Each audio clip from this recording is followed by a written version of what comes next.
Eclesiastes 9, verso 10, vamos ler até o verso 12, diz assim: o que as suas mãos tiverem que fazer, que o façam com toda a sua força, pois na sepultura para onde você vai não há atividade nem planejamento, não há conhecimento nem sabedoria. Percebi ainda outra coisa debaixo do sol: os velozes nem sempre vencem a corrida, os fortes nem sempre triunfam na guerra, os sábios nem sempre têm comida, os prudentes nem sempre são ricos, os instruídos nem sempre têm prestígio, pois o tempo e o acaso afetam a todos. Além do mais, ninguém sabe quando virá a sua hora. Assim como os peixes são apanhados numa rede fatal e os pássaros são pegos num laço, também os homens são enredados pelo tempo de desgraça que cai inesperadamente sobre eles. Oremos uma vez mais. Obrigado, Senhor, pela tua doce presença. Continue conosco da mesma forma que continue com as nossas crianças que recebem a tua palavra, recebem o teu amor através dos professores que com elas estão nesta hora, Senhor. Cuide de nossos pequeninos, que todos eles sejam, Senhor, discípulos de Cristo, servos do Senhor. E continue conosco, e abra a nossa mente, o nosso entendimento, e fale ainda mais conosco, pois oramos e confiamos, esperamos em Ti, em nome de Jesus. Amém e amém. Podem-vos assentar, meus irmãos. Nas duas últimas quartas-feiras, nós temos refletido aqui na igreja, através do ministério chamado Instituto Perdizes, que nada mais é que o ministério da IBP, que visa dialogar, promover um diálogo entre a Bíblia e o conhecimento, entre a Bíblia e a arte, Bíblia e ciência, Bíblia e política, Bíblia e o ser humano, estudando a Bíblia, viagens para Israel, culto da lembrança, várias atividades que nós já temos oferecido aqui na igreja. E nós inventamos mais uma, que é o Quarta Palestra. E nós tivemos 2 edições desse chamado Quarta Palestra, foram 2 sessões de meia hora cada, onde nós pensamos sobre uma frase. E a frase, vocês lembram que ouviram aqui no nosso IBP News, que é: antes de morrer eu quero, pontinhos, para que cada pessoa pudesse completar. Se você descer lá no templo antigo, na capela, você vai ver um mural lá com algumas frases que as pessoas escreveram lá: antes de morrer eu quero, e cada um completou com o seu desejo. E eu creio que essa frase, ela tem mexido comigo já faz um bom tempo. Alguém chegou para mim e perguntou: mas pastor, por que você está falando tanto dessas coisas relacionadas à morte? Eu disse: porque ninguém fala.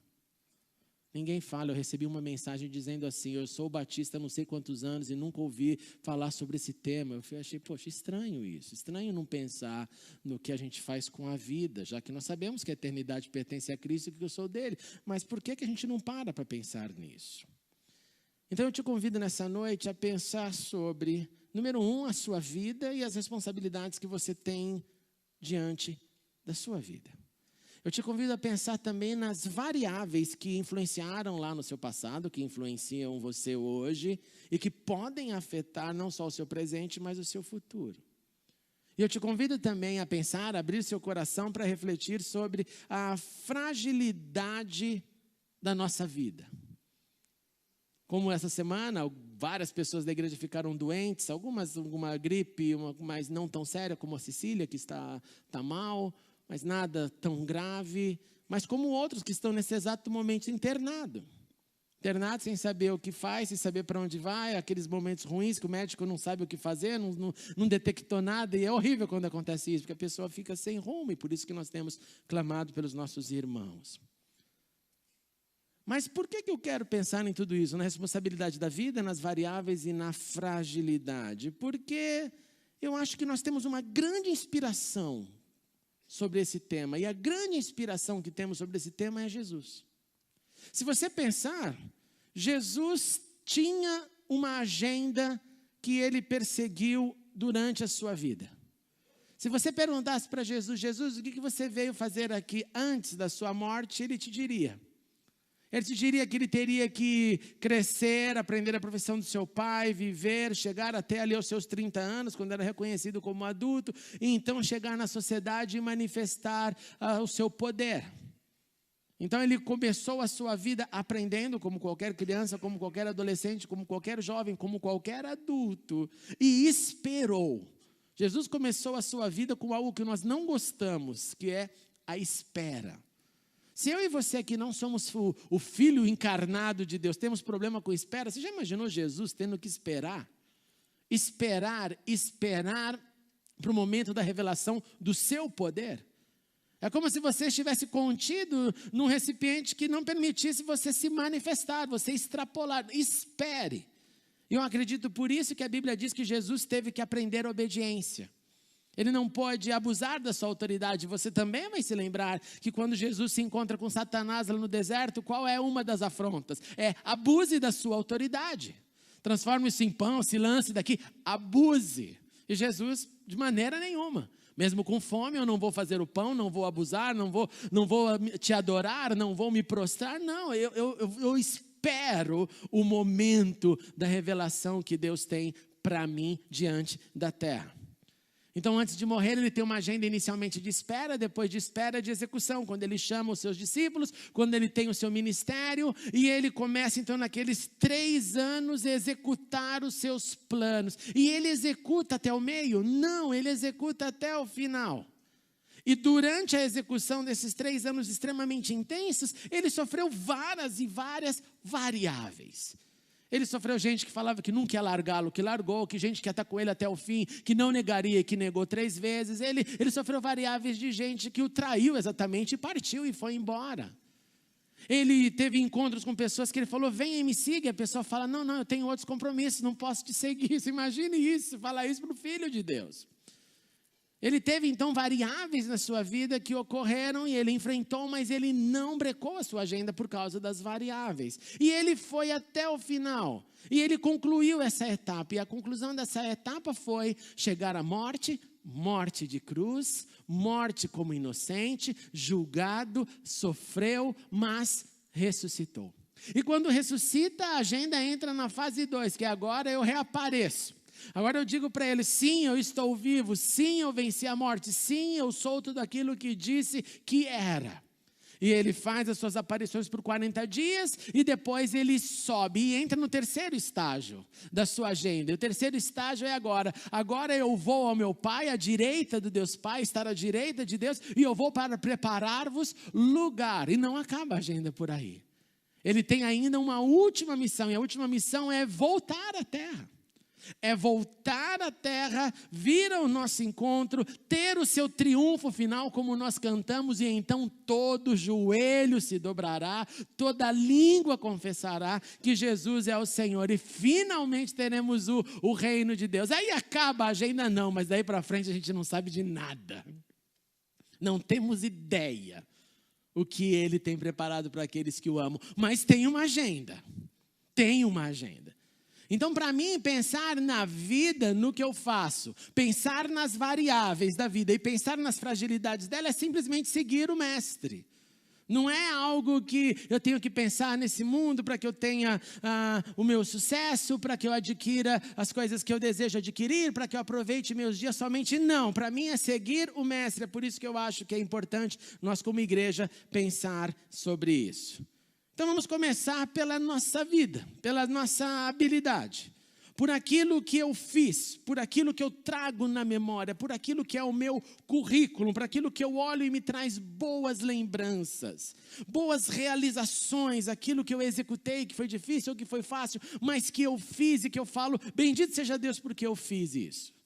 Traz à sua mente nessa hora tudo aquilo que você fez de errado, por mais chato que seja. Nós somos chamados a aprender com o erro. Mas tenta invocar ali, não, aquela decisão foi péssima. E todos nós temos decisões muito ruins na nossa vida. Aquela decisão não me levou para lugar nenhum. Enquanto eu não acabou aquele momento, eu fiquei colhendo o amargo sabor da decisão errada. E olha diante disso e pergunte a você mesmo, o que você aprendeu com as decisões erradas? Elas ficaram só enterradas, eu disse para elas, está amarrado agora, jogo lá bem longe e não quero mais aprender com elas. Não, resgate-as e pergunte, o que eu posso aprender com tudo que deu errado? Com tudo que não aconteceu? Uma outra pergunta: o que eu teria feito diferente? Se o tempo voltasse, o que eu teria feito diferente? O que eu teria ajustado, resistido, aguentado, pedido socorro para alguém? Se tivesse alguém ali só para me dar a mão e falar, vai, você não vai sozinho, talvez eu teria conseguido. Então eu aprendi que andar sozinho não é uma boa, porque isso causa o meu isolamento, a minha separação. E eu fujo de tudo aquilo que é bíblico, que é melhor serem dois do que um. Então aprenda, olhando para a tua vida inicialmente, com o que passou, com o que deu certo, com o que deu errado. E olhe, e pense, e responda para você mesmo o que você tem aprendido com seus acertos e com seus erros. Segundo, olhe para o que você está fazendo no teu presente. Olhe como está a sua agenda hoje. Para onde a sua vida te leva. Para onde os seus pensamentos te levam, para onde você tem motivação para acordar, para terminar uma semana e falar, ok, terminei essa semana de trabalho, eu comi, eu guardei dinheiro, eu gastei dinheiro, mas e aí, para onde você está indo com esse? Trabalhou, fez dinheiro, ganhou dinheiro, teve a sua vida, Deus te protegeu do mal, te manteve a sua saúde, para onde você está indo no seu presente? Virou só uma rotina, a rotina do pão e lazer. Pão e lazer, pão e sonhos. Espera um pouquinho mais, faça uma outra coisa. É só isso, não tem mais nada. Na verdade, quando a gente entra nesse estágio, tudo que acontece é um grande cansaço, porque tem uma hora que começa a perder a graça, aí o trabalho já não é mais legal também, o trabalho é só um peso. Porque eu não tenho mais adrenalina para olhar para ele, porque simplesmente eu pego o salário, pago as contas, pago o que eu quero, compro o que eu quero, e vai ficando sem significado. Olhe para o seu hoje, se porventura você não continua na mesma lição. Sabe quando a gente empaca numa lição? A lição é a cartilha, parte 3. Aí você fala, não vira para a parte 4, não vira. Parece que Deus está conspirando, dizendo assim, você não aprendeu ainda isso, não vire a página. E você quer virar e eu quero virar, não vira a página, você não aprendeu. E gente, Deus não nos emancipa na sua cartilha. Deus não fale para você, vai para o 4 e pule o 2 e o 3. Ele não fala isso. Qual é o ponto? Qual é a vantagem de pular algo que eu preciso entender? Por último, pensando em passado e presente, responda, o que você quer fazer e o que você está fazendo para que faça ainda melhor no futuro? Quais são os planos que você tem, já que a vida é sua responsabilidade, já que Ele tem te dado dias, Ele tem te dado anos, Ele tem te dado saúde, para onde você está indo? Além do trabalho, pagar conta, viver, adquirir, para onde você está indo? Para onde você pensa, o que você acredita, e por favor não espiritualize do tipo assim, é só Deus que sabe, é claro que é só Deus que sabe, mas aquilo que Ele tem colocado no teu coração, onde você quer estar daqui 5 anos? Aonde você deseja estar daqui 10 anos? Alguém aqui já se viu numa casa bonita lá no interior, curtindo a piscina? Mas será que é só isso?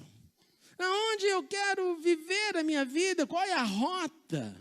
Será que eu estou nessa rota que ela é plena e que ela dignifica a vida que Deus me deu? Ou eu estou num sofá, com o controle remoto na mão, dizendo, o Senhor há de fazer aquilo que eu não faço.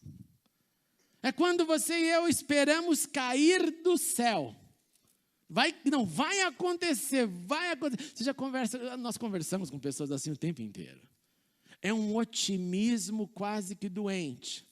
Ela acredita que vai cair do céu. E Deus está assim, não vai cair nada, meu amigo, nada. Porque isso é parte sua.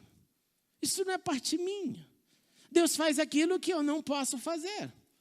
Por que Deus faria aquilo que Ele deu para eu fazer? Ele falou, você faz, André, vai lá e faz. Não, Senhor, eu estou cansado. Então faz o Senhor, porque o Senhor é mais forte. O Senhor é poderoso, libera tudo lá e eu vou só vencendo. Não, Deus, pelo seu desejo, fez essa parceria entre céus e terra. Entre o sagrado e o pecador, que sou eu. E Ele fala para o pecador, vai que eu quero te usar, eu quero te ensinar, eu quero te instruir. E você vai andando e eu vou te ajudando. Eu não posso transferir tudo para Ele. Por que todas essas perguntas, meus irmãos e irmãs? Porque o texto que nós lemos, a primeira parte, diz que o que as suas mãos tiverem que fazer, o que vier às tuas mãos, façam com toda a sua força. Pois na sepultura, depois da sua morte, para onde você vai? Lá, colocando de uma maneira bem popular a tradução disso, que o texto diz, não há atividade, planejamento, conhecimento e sabedoria. Em uma frase, lá o show é de Deus e não seu e não meu. Lá a sabedoria, o planejamento, o conhecimento é dele e não meu. Eu não fico aqui montando então um esquema para a eternidade. Eu não fico aqui dizendo, olha, eu estou aqui nessa luta porque lá no céu eu vou fazer número 1, número 2, número 3. Ontem a gente estava brincando na pizzaria, na sexta-feira, né? Se a gente pudesse ter um wish list, se a gente pudesse ter, Senhor, cada um vem aqui com a sua lista de desejos para o céu, eu quero isso. E eu acho que a resposta mais criativa que eu ouvi foi de uma irmã que disse, a melhor bênção é poder comer sem engordar. Você come, né? Imagina por que falando isso, a gente comendo pizza, que nem os loucos lá, né? Eu vou comer, engordar, é o fim da lipoaspiração, do regime, da academia, é o fim de tudo isso, é só agora você come e não engorda. É um bom desejo, né? Senhor, ouve a nossa oração. Lá o show é dele, lá é ele que vai revelar, então basta para que a minha vida aqui eu tenha o aprendizado do passado, a coerência no presente e o plano do futuro. E a minha agenda então reflete o tempo e espaço que Deus me deu para escrever os meus dias. Mas mesmo assim, Ele não garante que você faz então conforme todas as tuas forças, porque vai dar plenamente tudo certo. Não, Ele diz o seguinte, Ele diz que tem variáveis. Múltiplas variáveis, que tem situações que eu faço uma matemática, se eu fizer isso eu vou chegar ali, a Bíblia olha para a gente e fala assim, nem sempre, às vezes você vai fazer direitinho e não vai chegar lá, por quê? E o pregador de Eclesiastes responde, porque existem as variáveis do tempo e do acaso. É claro que um aluno não pode falar isso, mãe, pai, vou repetir de ano, porque são as variáveis da vida. Não! Na nossa existência eu tenho tempo e espaço, e no tempo e espaço podem muitas coisas e acontecem, por isso que ele diz de uma maneira bem clara, os velozes nem sempre vencem a corrida, os fortes nem sempre triunfam na guerra, os sábios nem sempre têm comida, não é chocante isso? E não é verdade? Você já não viu um monte de gente inteligente passando fome? Mas como aquela pessoa que sabe tanto não tem o pão nosso de cada dia? E aquele outro lá que é tão fraquinho, tem grana no bolso. É normal, a gente faz isso. Os prudentes nem sempre são ricos. Olha que chocante. Os instruídos nem sempre têm prestígio, pois o tempo e acaso afetam a todos. E afetam muito mais quem, escute isso, quem deixa a vida os levar. Quem deixa a vida os levar sem o engajamento nas corridas, nas guerras, na prudência, na coerência. Ela simplesmente é uma avalanche que me leva daqui para ali, de lá para outro lado. Ela vai me levando e aí o tempo e o acaso afeta mais quem não presta atenção nas dádivas da vida que Deus deu. O tempo e acaso que nos afetam, meus irmãos e irmãs, eles não podem ser totalmente evitados. E aqui tem um detalhe interessante. Quando eles nos visitam, quando o tempo e acaso, com suas variáveis, nos visitam, e, acima de tudo, quando vem nessa visita as tragédias que nós não queremos, somente a fé e a experiência prévia com Deus é que pode nos sustentar para encarar aquilo que eu não queria que acontecesse comigo. Sabe aquela oração que a gente faz assim, eu temo que isso aconteça, o mal que eu mais temia aconteceu comigo. Todos nós temos algum momento que pensamos nisso. Então, se eu tenho ali a minha responsabilidade diante da vida, presente, passado, aprendendo com o que passou, e um ânimo, um desejo para o futuro que entende que somente se Deus permitir, se eu entendo que as variáveis irão acontecer, mas eu não vou deixar que as variáveis mandem em tudo, porque tem muitas áreas que eu posso dizer não. E tem outras que não há como eu dizer, como no caso de uma doença que se abate em alguém e que você não fez nada. Você pergunta, doutor, por que aconteceu isso? Ele fala, aconteceu. Não foi nada que você fez, comeu ou deixou de comer. Simplesmente aconteceu. Não é fácil encarar as variáveis. Não é fácil encarar os dramas do tempo e do acaso, quando eles caem na nossa cabeça. E por último, o último trecho do texto diz sobre a fragilidade da nossa vida. E ele escreveu, olha, ninguém sabe quando virá a sua hora. Ninguém sabe quando vai ser o seu dia. Nós costumamos ter essa frase, que nós não vamos morrer de véspera, que Deus sabe o dia quando Ele nos levará, cada um de nós. Mas o pregador coloca de uma maneira muito poética e bonita. Ele diz, os peixes são apanhados numa rede fatal. Assim como eles são apanhados. Cada vez que eu limpo o meu aquário, eu penso nesse bendito texto. Os bichinhos estão lá quietinhos, eu vou lá, pego, tiro, limpo, devolvo. Assim como os pássaros são pegos num laço. Ele está voando livremente e de repente alguma coisa, uma arapuca acontece. Também todos os homens são enredados pelo tempo de desgraça que caem inesperadamente. A fragilidade da vida que muda o destino, muda o caminho, muda a minha intenção, muda também o caminho daqueles que estavam ao redor daquele que partiu. Portanto, não use seus dias, a sua agenda, para uma busca frenética do que possa ter valor financeiro, mas não tem valor significado. Não use teus dias simplesmente para dizer eu vou executar e tudo isso se tornar algo vazio. Algo que pode mudar do dia para a noite com uma simples variável do tempo e do acaso.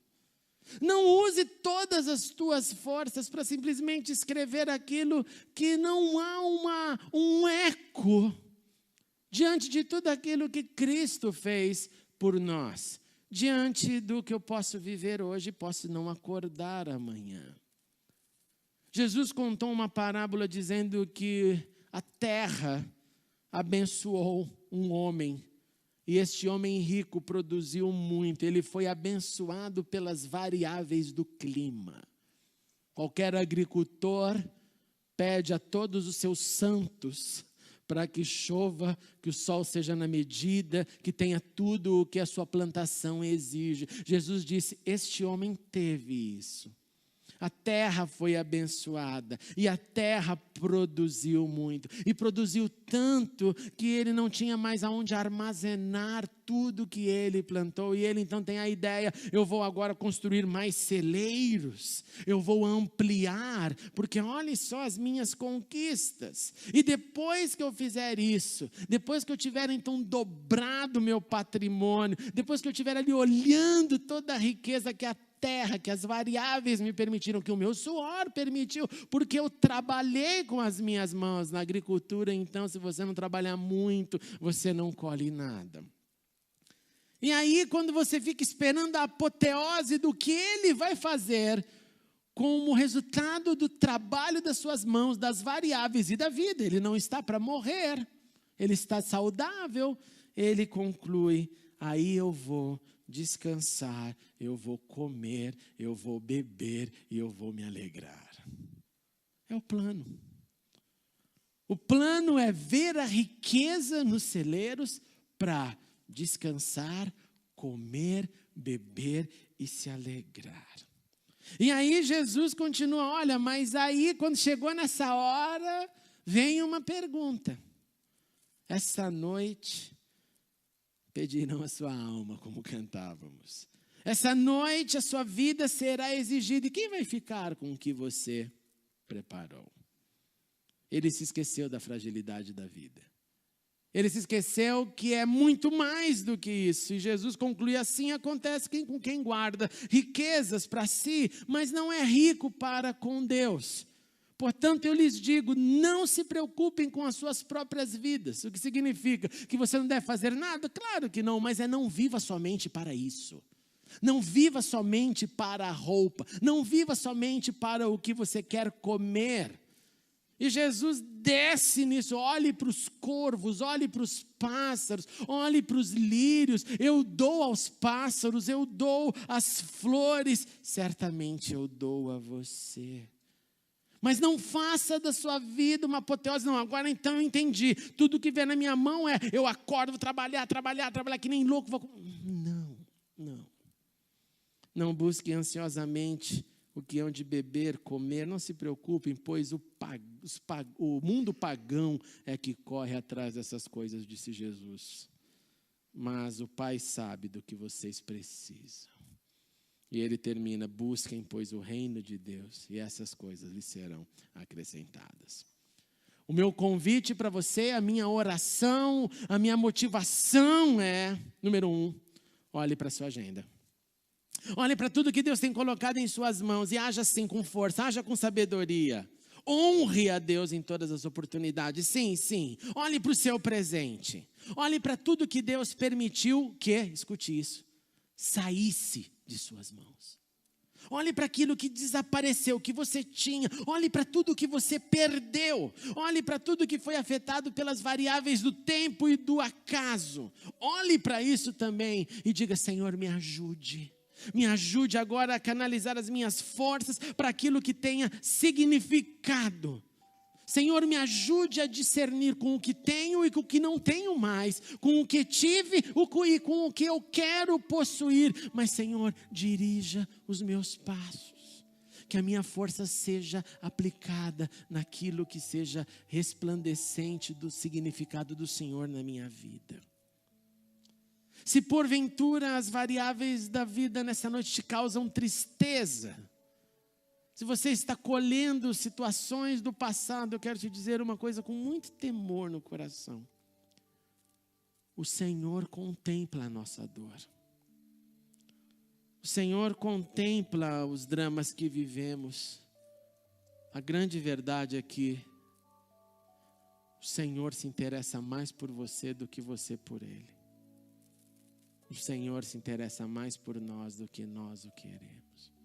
E se Ele contempla a nossa dor, eu posso olhar para Ele e pedir: Senhor, me ajude. E eu tenho a impressão que a voz dele nessa hora ecoa da seguinte forma: sim, vocês terão aflições, mas tem de bom ânimo. Tem de bom ânimo, porque eu venci o mundo, vocês também vencerão. Diante da fragilidade da vida, estejamos sempre nele, sempre prontos para viver, sempre prontos para morrer, sempre prontos para servir. Servir não somente como servos, mas servir como amigos. Disse Jesus: vocês serão os meus amigos se fizerem o que lhes ordeno. Eu já não os chamo servos, porque o servo não sabe o que o seu Senhor faz. Em vez disso, eu os tenho chamado amigos, porque tudo o que eu ouvi de meu Pai eu lhes tornei conhecido. Vocês não me escolheram, mas eu os escolhi para irem, para viverem, para darem fruto. Fruto que permaneça, a fim de que o Pai lhe conceda o que pedirem em meu nome. Em nome de Jesus. Veja o que está nas tuas mãos, o que saiu das tuas mãos. Perceba as variáveis da vida e fale: Senhor, me ajude a discerni-las e a enfrentá-las. E lembre-se da fragilidade da sua vida. Tudo isso como amigos de Deus, que é como Ele nos chama. Vamos ficar em pé e cantar essa música.